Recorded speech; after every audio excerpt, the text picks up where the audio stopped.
Oats দিয়ে আমরা বিভিন্ন রকম স্বাস্থ্যকর জলখাবার বানিয়ে থাকি। আজ আমি আবারও একটা ওটস দিয়ে জলখাবার রেসিপি আপনাদের সাথে শেয়ার করব। একদম নরম তুলতুলে সকালের জলখাবার, হেলদি একটা রেসিপি। এই ওটসের রেসিপিতে আমি ওটস ছাড়াও আর কি কি ব্যবহার করলাম আর সেগুলো কখন কখন ব্যবহার করলাম সব কিছু শেয়ার করব আজকের এই ভিডিওতে। নমস্কার, আমি মাধবী। আপনারা এখন দেখছেন রান্না ভালোবাসি। আজ আমাদের রেসিপিতে থাকছে ওটসের জলখাবার রেসিপি। সকালের জলখাবারে এত সুন্দর হেলদি একটা রেসিপি বানিয়ে নেওয়ার জন্য আমাদের কি কি নিতে হবে দেখুন। তাহলে চলে যাই মূল রেসিপিতে। এখন মিক্সার গ্রাইন্ডারে আমি ওটস একটু গুঁড়ো করে নেব। সেই জন্য মেজারিং কাপের 1 কাপ ওটস নিয়ে নিলাম। তারপর সেটা ভালো করে গুঁড়ো করে নেব। গুঁড়ো করে নেওয়ার পর ওটা একটা বোলের মধ্যে নিয়ে নেব। আর যতটা পরিমাণে ওটস গুঁড়ো করেছি ওর থেকে অল্প পরিমাণে কম এখানে সুজি নিয়েছি। সুজিটাও দেখুন একইভাবে গুঁড়ো করে নেব। গুঁড়ো করে নেওয়ার পর ওটসের গুঁড়ো আর সুজির গুঁড়ো একসাথে মিশিয়ে নেব। মিশিয়ে নেওয়ার পর অল্প পরিমাণে নুন দিয়ে দেব, প্রয়োজন মতো। আপনারা যেরকম নুন পছন্দ করেন সেরকম প্রয়োজন মতো নুন দিয়ে দেব। বেশি দিয়ে দেবেন না, তাতে স্বাদ নষ্ট হয়ে যায়। একটু কম হলেও ক্ষতি নেই। পরিমাণ মতো নুন দিয়ে দিয়েছি। তারপর নুনটা একটু ভালো করে মিশিয়ে নেব। আর অল্প একটু চিনি দিয়েছি। চিনিটাও খুব অল্প পরিমাণে দিয়েছি স্বাদ ব্যালেন্স করার জন্য। এটা আপনারা স্কিপ করে দিতে পারেন। তারপর এই শুকনো উপকরণগুলো একটু ভালো করে মিশিয়ে নিতে হবে। ভালো করে মিশিয়ে নেওয়ার পর এখানে জল দিয়ে দেব। জলটা হালকা গরম, ঠান্ডা জল দেবেন না, হালকা গরম জল দিয়ে ভালো করে এটা মিশিয়ে নিতে হবে। দেখুন সুন্দর একটা ব্যাটার বানিয়ে নিতে হবে। তার জন্য যতটুকু জল প্রয়োজন ততটুকুই জল দিয়ে দেব এখানে। তারপর এখানে আমি কিছুটা দই ব্যবহার করব, তবে সেটা বেশি নয়। 2 থেকে 3 চামচ টক দই দিয়ে দেব।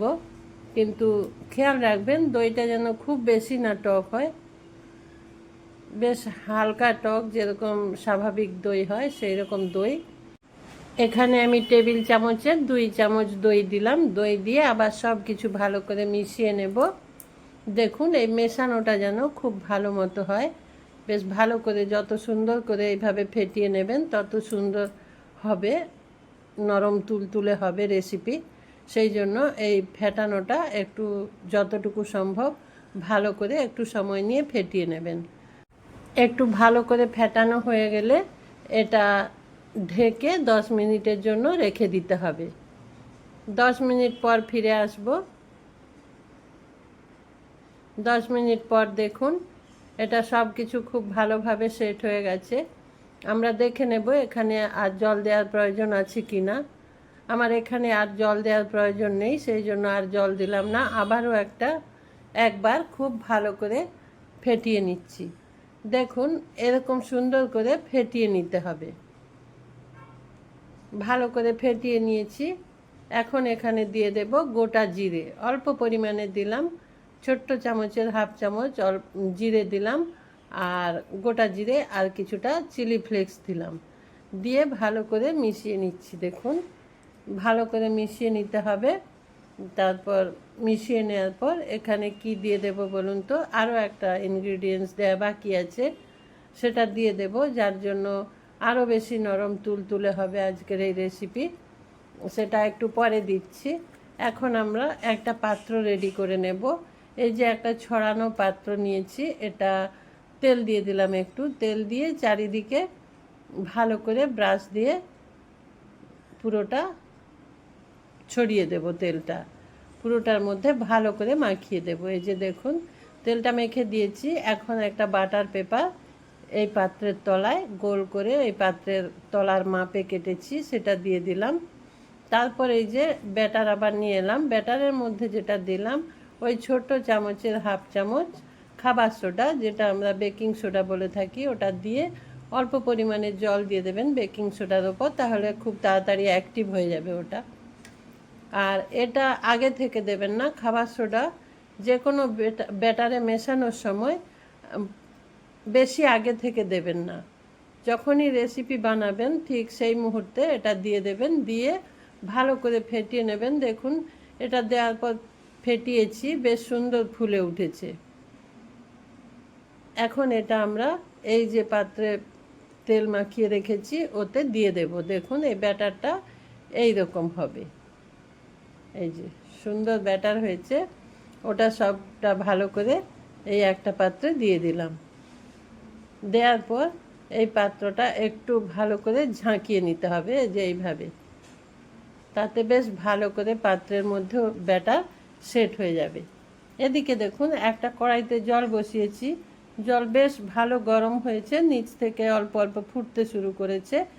এই অবস্থায় আমি জলের মধ্যে একটা স্ট্যান্ড দিয়ে দিয়েছি, স্ট্যান্ডের ওপর ওই পাত্রটা দিয়ে দিয়েছি, ব্যাটারের পাত্রটা দিয়ে তারপর ওপর থেকে একটু দেখুন গুঁড়ো লঙ্কা, লাল লঙ্কার গুঁড়ো, দেখতে সুন্দর লাগবে সেই জন্য ওপর থেকে একটু লাল লঙ্কার গুঁড়ো দিয়েছি। আর খুব ছোট ছোট করে কুচিয়ে নেওয়া ধনে পাতা একটু দিয়ে দেব, তাতে বেশ লাল সবুজ ওপরটা সুন্দর দেখতে লাগবে। আর ফ্লেভার তো ধনে পাতার একটা আছেই, সুন্দর ফ্লেভার, তাছাড়াও দেখতেও সুন্দর লাগবে।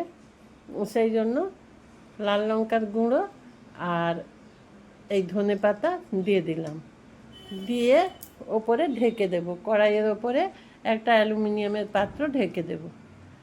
ঢেকে আমরা মিডিয়াম ফ্লেমে গ্যাস রেখে দেব, দিয়ে 15 থেকে 20 মিনিট অপেক্ষা করব।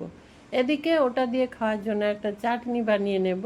তার জন্য দেখুন মিক্সার গ্রাইন্ডারে নিয়ে নিয়েছি ভাজা বাদাম, শুকনো কড়াইতে ভেজে খোসাটা ছাড়িয়ে নিয়েছি, ওই চিনে বাদাম আর কোরানো নারকেল আর কাঁচা লঙ্কা, কয়েক টুকরো আদা, 3টে কাঁচা লঙ্কা দিয়েছি। আর পরিমাণ মতো নুন দিচ্ছি, সামান্য পরিমাণে চিনি দিয়ে দেব, আর দিয়ে দেব কিছুটা টক দই।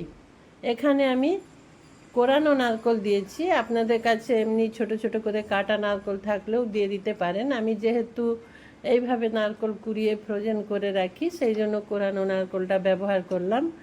আর অল্প পরিমাণে জল দিলাম, 2 চামচ দই দিয়েছি, দিয়ে ওটা একটা ভালো করে মিক্সার গ্রাইন্ডে মিক্সড করে নেব। এই যে দেখুন এর মধ্যে আর কোনো কিছু তড়কা বা কোনো কিছু আমি দেব না, শুধু এটাই দেখবেন, ওই রেসিপি দিয়ে খেতে খুব সুন্দর লাগবে।